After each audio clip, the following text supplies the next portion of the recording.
Tidak semua pahlawan berdiri di depan. Ada yang paling penting justru berdiri di belakang, tapi menahan segalanya. Ini ceritanya. Di sebuah kota kecil bernama Nazaret, hidup seorang tukang kayu bernama Yusuf.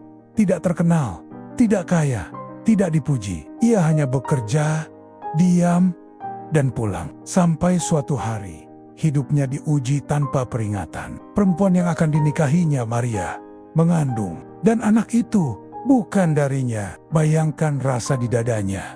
Bingung, hancur, malu. Secara budaya, ia berhak menolak, mempermalukan, meninggalkan.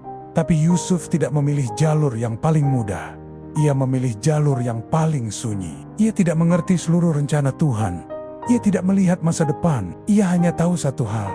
Jika aku pergi, aku mungkin menyelamatkan diriku. Jika aku tinggal, aku harus kehilangan egoku. Dan Yusuf pun tinggal. Bukan karena bodoh, bukan karena lemah, tapi karena ada jenis kekuatan yang hanya dimiliki mereka yang tidak hidup untuk pembenaran diri. Ia menikahi Maria. Ia menerima bayi yang bukan darahnya. Ia menjadi ayah tanpa sorotan. Lalu, ancaman datang. Herodes memburu anak itu. Tanpa banyak tanya, Yusuf bangun di malam hari, menggendong istri, menggendong bayi, pergi ke negeri asing. Mesir, tidak ada jaminan.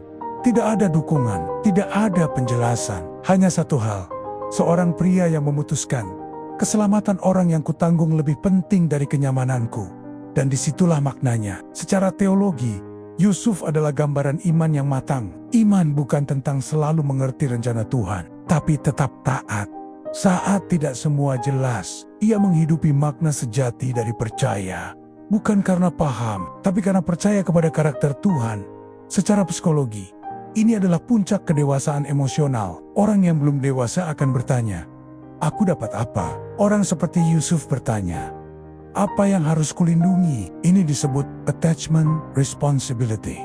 Ikatan batin yang lahir bukan dari darah, tapi dari pilihan sadar. Yusuf tidak terikat karena wajib, tapi karena bertanggung jawab. Yusuf mengajarkan filosofi hidup yang sulit. Harga diri bukan dibangun dari apa yang dilihat orang, tapi dari apa yang tetap kau lakukan saat dunia salah paham padamu. Dan ironisnya, namanya hampir tidak disebut, tapi dampaknya terasa sampai hari ini.